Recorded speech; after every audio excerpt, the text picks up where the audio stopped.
ditebus, dipanggil untuk memisahkan diri dari dunia dan berserah kepada Tuhan. Matius 26 ayat 2. Kamu tahu bahwa 2 hari lagi akan dirayakan Paskah. Maka Anak Manusia akan diserahkan untuk disalibkan. Paskah, bahasa Yunani pasca, merupakan suatu hari raya musim semi yang dikaitkan dengan peristiwa Israel meninggalkan Mesir. Paskah merayakan perihal malaikat maut melewati rumah-rumah orang Ibrani karena darah anak domba telah dibubuhkan pada kedua tiang pintu dan ambang atas pintu rumah mereka. Penyaliban Kristus terjadi pada saat hari persiapan Paskah. Kristus adalah anak domba Paskah kita, juga telah disembelih. Paskah dan Yesus Kristus. Bagi orang Kristen, Paskah penuh dengan lambang yang bersifat nubuat karena menunjuk kepada Yesus Kristus. Perjanjian Baru dengan tegas mengajarkan bahwa hari raya Yahudi merupakan bayangan dari apa yang harus datang, yaitu penebusan melalui darah Yesus Kristus. Perhatikan hal-hal berikut dalam Keluaran 12 ayat 1-51 yang mengingatkan kita pada Sang Juru Selamat dan kehendaknya bagi kita. 1. Inti dan jiwa peristiwa Paskah adalah kasih karunia Tuhan yang menyelamatkan. Tuhan mengeluarkan orang Israel dari Mesir bukan karena mereka itu layak, tetapi karena Ia mengasihi mereka dan setia kepada perjanjiannya. Demikian pula, keselamatan yang kita terima dari Kristus sampai kepada kita melalui kasih karunia Tuhan yang menakjubkan. 2. Darah yang dipercikkan pada tiang pintu dan ambang atasnya dimaksudkan untuk menyelamatkan anak sulung dalam setiap keluarga dari kematian.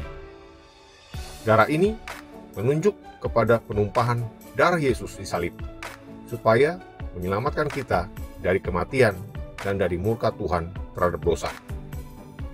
3. Anak domba Paskah itu adalah sebuah korban yang berfungsi sebagai pengganti anak sulung.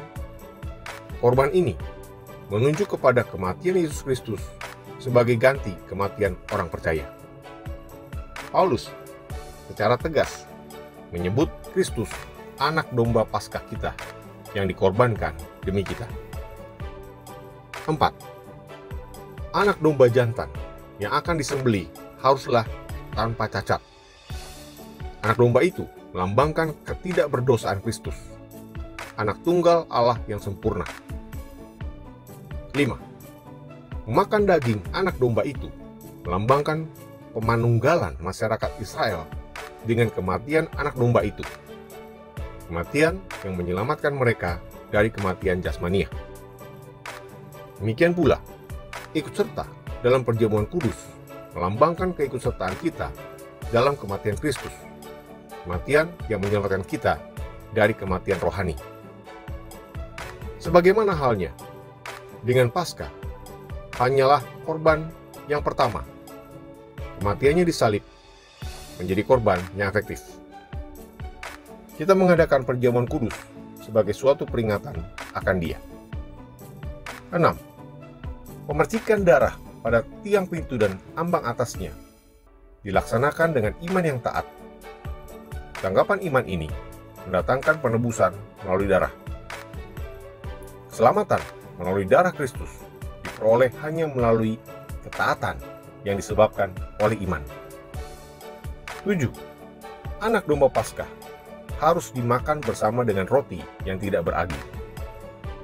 Karena ragi dalam Alkitab biasanya melambangkan dosa dan pencemaran.